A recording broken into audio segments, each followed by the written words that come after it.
आज मैं तुम्हें ऐसा रहस्य सुनाने जा रहा हूं जो सुना तो सबने है, पर समझा बहुत कम लोगों ने। यह कहानी सिर्फ सुनने के लिए नहीं है। अगर तुमने इसे अधूरा छोड़ा तो तुम वही गलती दोहराओगे जो आज का मनुष्य बार बार करता है। अगर तुमने इस कथा को पूरा नहीं सुना तो अंत में छुपा वह सत्य तुमसे छूट जाएगा जो तुम्हें स्वयं पर विजय दिला सकता है।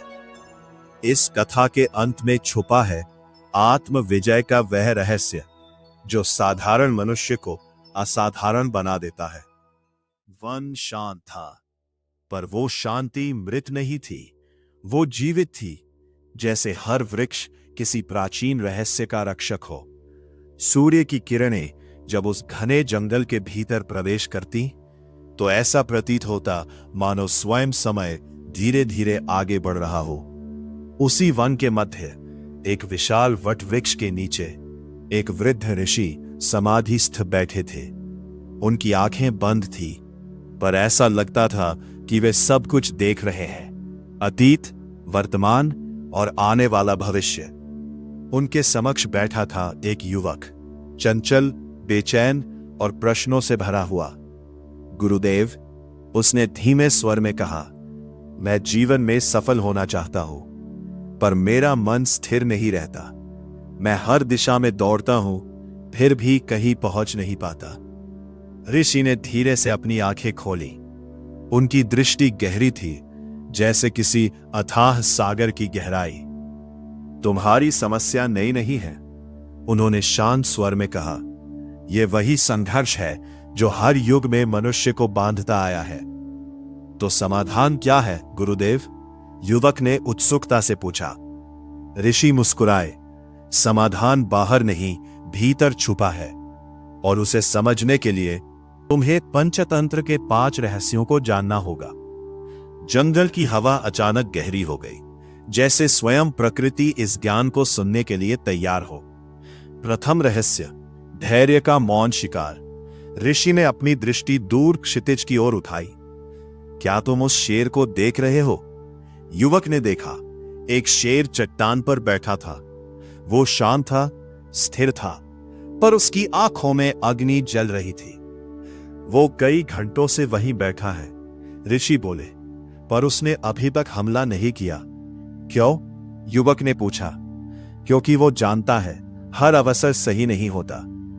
मनुष्य की सबसे बड़ी भूल यही है, वो हर अवसर को पकड़ने की कोशिश करता है और अंत में कुछ भी नहीं पकड़ पाता। शेर अचानक उठा और एक ही क्षण में उसने अपने शिकार को पकड़ लिया। देखा, ऋषि ने कहा, धैर्य कमजोरी नहीं बल्कि नियंत्रित शक्ति है। युवक के भीतर कुछ बदलने लगा। द्वितीय रहस्य, बुद्धि की अदृश्य चाल। वन के दूसरे छोर पर एक लोमड़ी धीरे धीरे चल रही थी। उसके सामने एक जाल बिछा हुआ था। कोई भी सामान्य प्राणी उसमें फंस जाता, पर वो रुकी। उसने देखा, समझा और फिर एक अलग मार्ग चुना। बल तुम्हें आगे ले जा सकता है, ऋषि बोले, पर बुद्धि तुम्हें बचाती है। आज का मनुष्य श्रम करता है, पर सोचता नहीं। वो दौड़ता है, पर यह नहीं जानता कि कहां जाना है। युवक ने सिर झुका लिया। उसे अपने जीवन की गलतियां याद आने लगी। तृतीय रहस्य, समय की धीमी विजय। अब उनकी दृष्टि एक छोटे से कछुए पर गई। वो धीरे धीरे चल रहा था। उसकी गति इतनी धीमी थी कि कोई भी उसका उपहास कर सकता था। क्या ये कभी जीत सकता है? युवक ने संदेह से पूछा। ऋषि ने उत्तर दिया, जो रुकता नहीं उसे कोई हरा नहीं सकता। दिन बीत गए और वही कछुआ अपने गंतव्य तक पहुंच गया। जीवन में गति नहीं, निरंतरता मायने रखती है। मनुष्य आज उत्साह में शुरुआत करता है और थककर बीच में छोड़ देता है। युवक की आंखों में अब समझ की चमक थी। चतुर्थ रहस्य, दृष्टि की तीव्रता। आकाश में एक बाज उड़ रहा था। वो बहुत ऊंचाई पर था, पर उसकी दृष्टि धरती पर केंद्रित थी। इतनी ऊंचाई पर जाकर भी वो अपना लक्ष्य नहीं भूलता, ऋषि ने कहा। मनुष्य की समस्या ये नहीं कि वह उड़ नहीं सकता, समस्या यह है कि वह उड़ते समय अपना लक्ष्य खो देता है। अचानक बाज नीचे आया और एक ही झटके में अपने लक्ष्य को पकड़ लिया। ध्यान सफलता का सबसे दुर्लभ तत्व है। पंचम रहस्य, संयम की अंतिम परीक्षा। अंत में उन्होंने एक हाथी की ओर संकेत किया।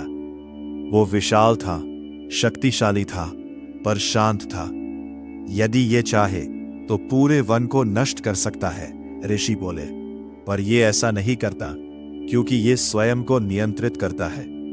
मनुष्य बाहरी दुनिया को जीतने में लगा है, पर स्वयं को नहीं जीत पा रहा, और जो स्वयं को नहीं जीत सकता वो कुछ भी नहीं जीत सकता। युवक उठा, और वो वही व्यक्ति नहीं था जो कुछ समय पहले यहां आया था।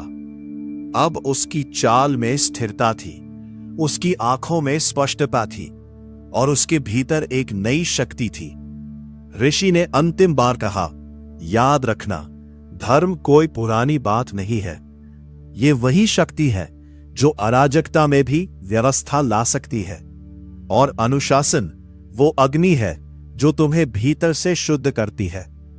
युवक वन से बाहर चला गया, पर उस दिन के बाद वो जीवन से नहीं भागा, उसने जीवन को साध लिया। जो स्वयं को जीत लेता है वही अपने भाग्य का निर्माता बनता है। ऐसे ही महाकाव्य और रहस्यमयी कथाएं सुनने के लिए आप हमारे चैनल को सब्सक्राइब जरूर करें।